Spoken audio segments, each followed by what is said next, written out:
Part 1. There will be time for you to read the instructions and questions, and you will have a chance to check your work.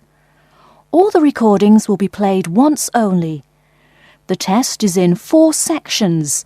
At the end of the test, you will be given 10 minutes to transfer your answers to an answer sheet. You're going to hear a conversation between a student and an academic advisor. First, you have some time to look at questions 1 to 4.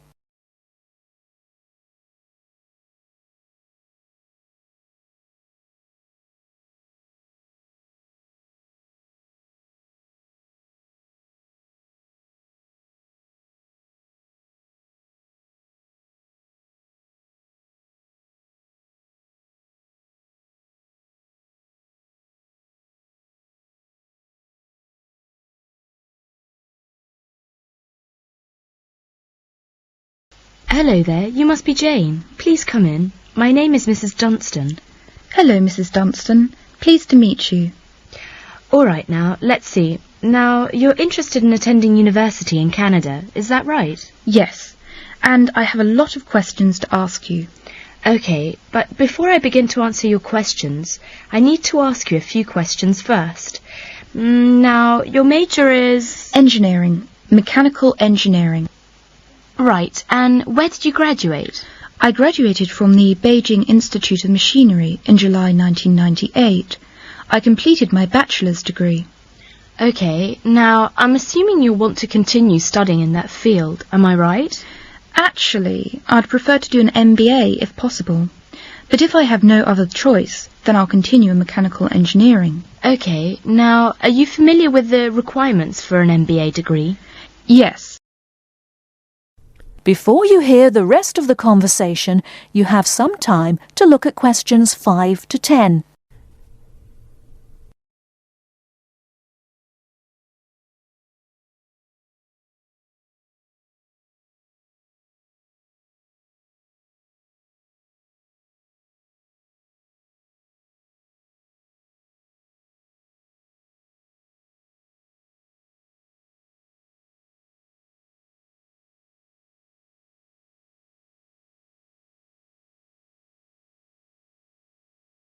Now listen and answer questions 5 to 10.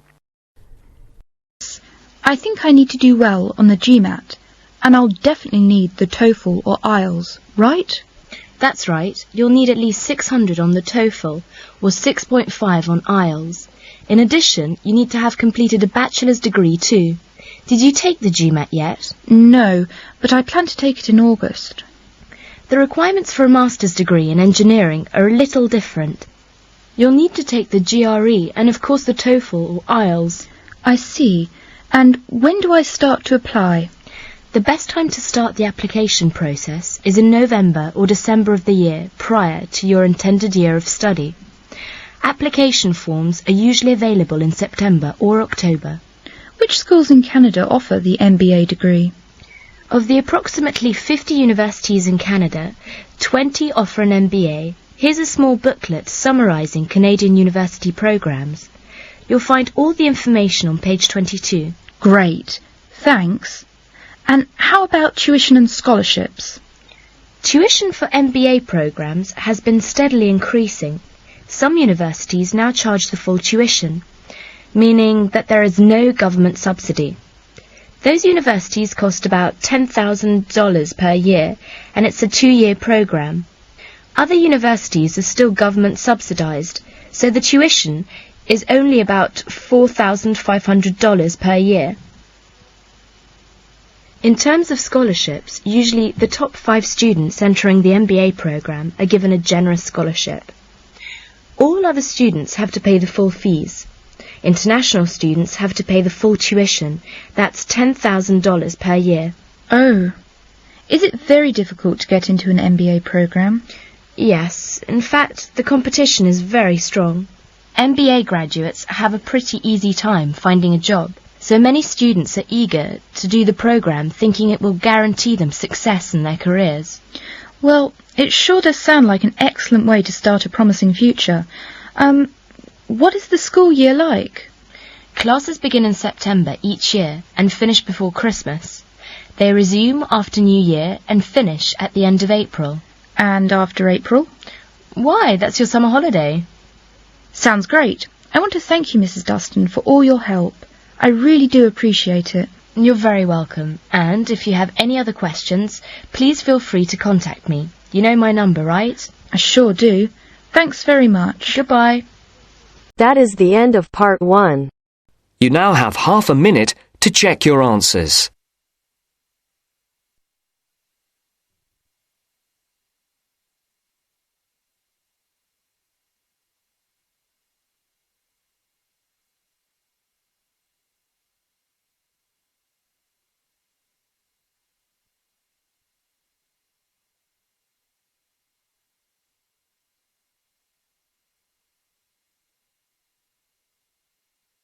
Now turns to part 2. Part 2. You will hear a talk by a tour guide. First, you will have some time to look at questions 11 to 17.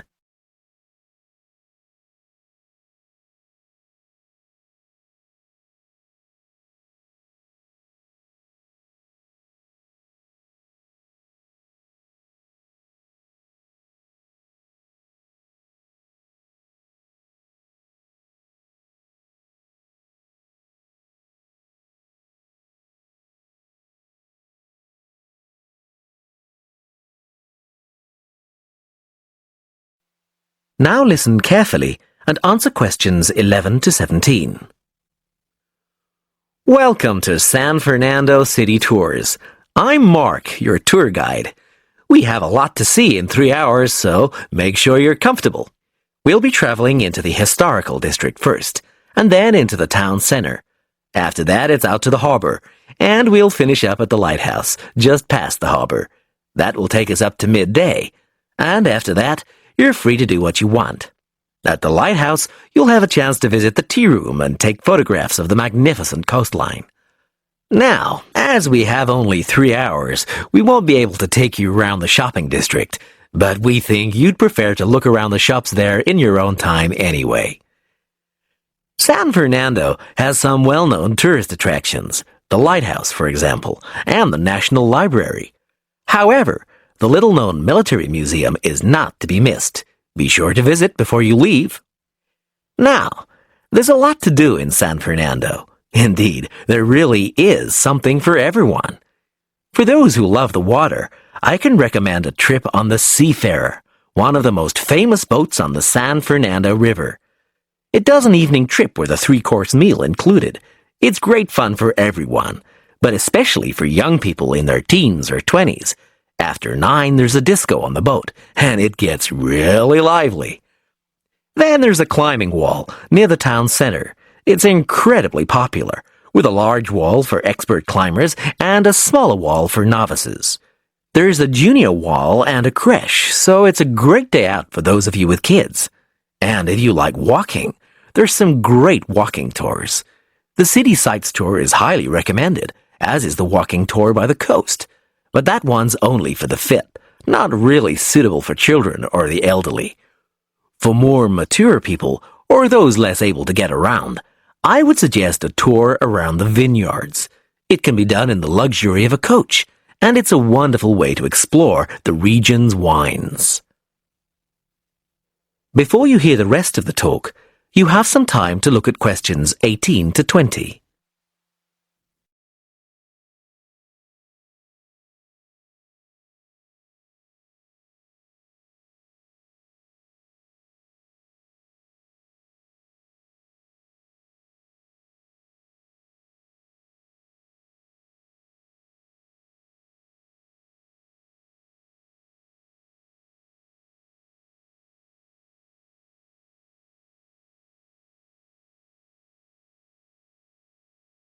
Now listen and answer questions 18 to 20. Naturally, there's a charge for all these attractions, but you can get 15% off if you have an Explorer Pass. If you don't have a pass but would like one, the driver here has application forms. Just ask him for one and fill it out while on the tour. Then you hand it into the tour office. Normally, it costs $10, but this year, it's just $7. When you hand it in, You'll get your picture taken for the card on the spot, and then your card is ready to use. Remember to show it whenever you pay for anything. The discounts apply not just to tourist attractions, but some bars and restaurants. Basically, everywhere you see a red Explorer symbol. We're coming up to the historical district now. If you'd like to look at... That is the end of part 2. You now have half a minute to check your answers.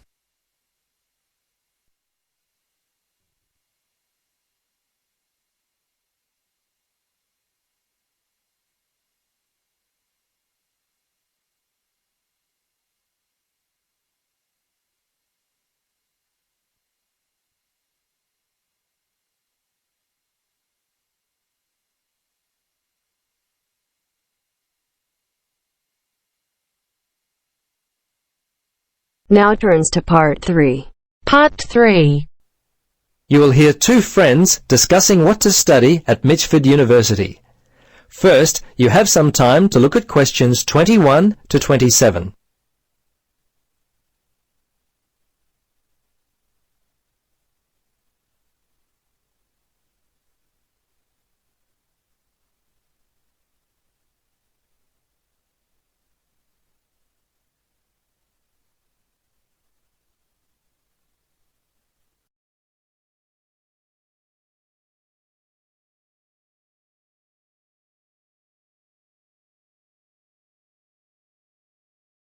Now listen carefully and answer questions 21 to 27.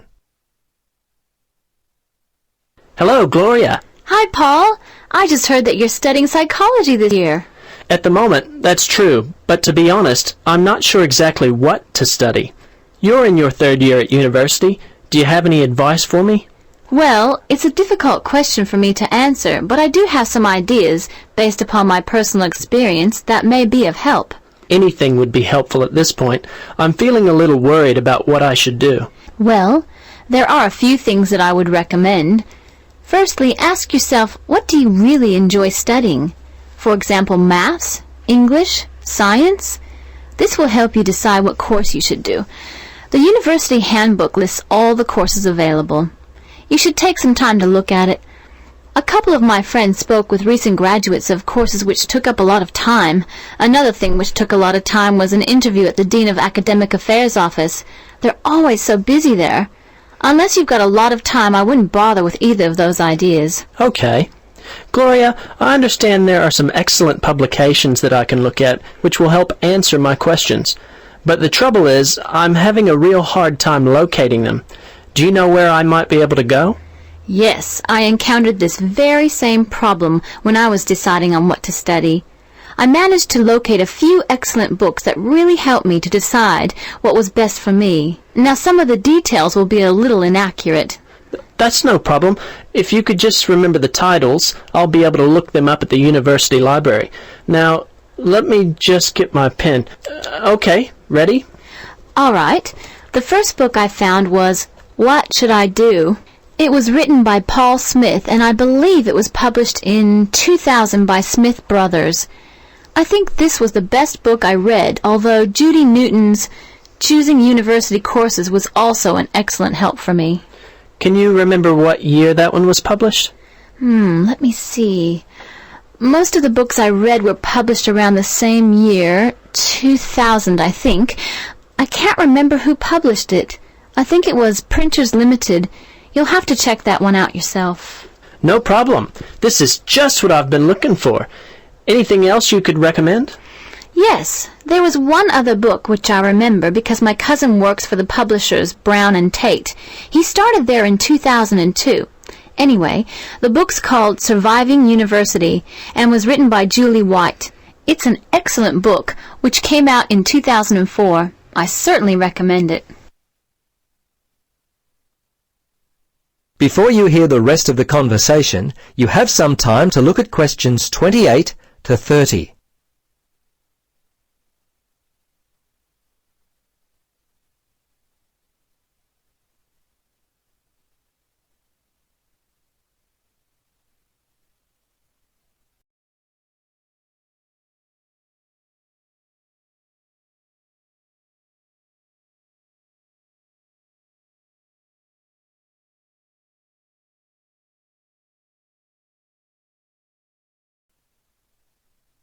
Now listen and answer questions 28 to 30.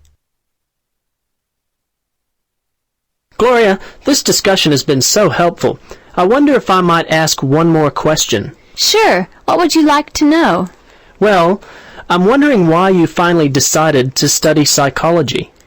Well, what helped me to decide was my interest in working with people. I think that's what you've got to really decide in your own mind. Do people give you energy or do they drain you of energy? I asked my friends what they thought of my idea, and most of them thought it was a good choice. Yeah, you know, I think my parents or family members who know me well would be a good place to start. I think if you like to research subjects, you might prefer to work by yourself. That could help you to decide what area you should study. For me, I like working with numbers, and I knew psychology involved a lot of this, so that also helped me to choose my course of study. The bottom line is you've really got to know what you naturally like to do. Once you work that out, you simply choose areas of study that relate to those things. Well, Gloria, I can't thank you enough for your time. Would you be interested in joining me for a coffee? That is the end of part 3. You now have half a minute to check your answers.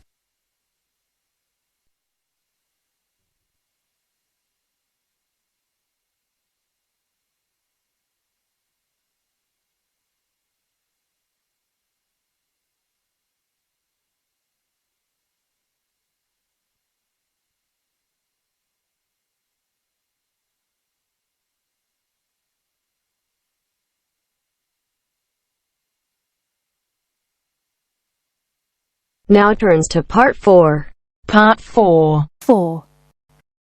First, you have some time to look at questions 31 to 40.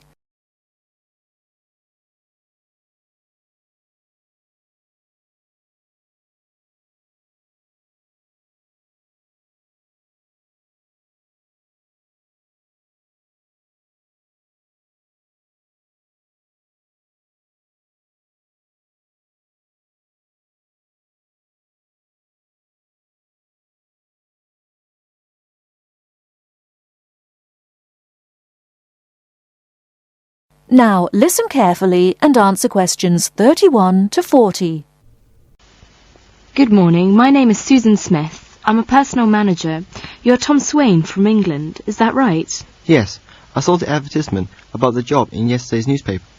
Well, Mr. Swain, I'd like to talk about your personality. You know, the right personality is essential for the job, and we'll give you some psychological tests later on. Perhaps you would like to tell me a little about yourself. Certainly.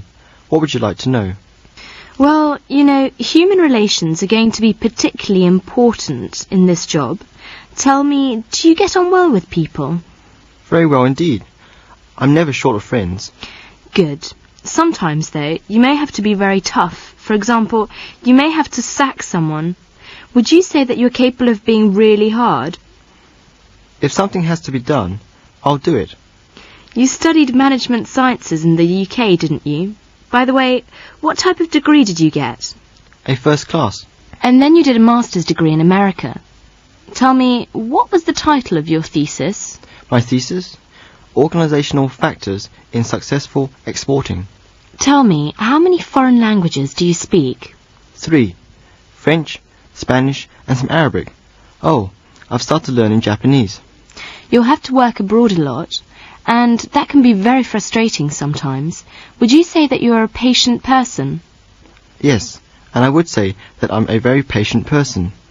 I've never seen the point in losing one's temper. It's very good. Can you keep a secret? A lot of the information you'll be dealing with will be classified. It will be quite safe with me. And then you'll have a lot of reports to write. Often under pressure. Do you think you can write for a deadline? I usually get things finished on time. The pressure often helps. Oh, and have you got a good memory? That's essential. I'm very good at remembering names and conversations, and I'm fairly good at facts and figures, but I can't remember places. Do you... That is the end of part 4. You now have half a minute to check your answers.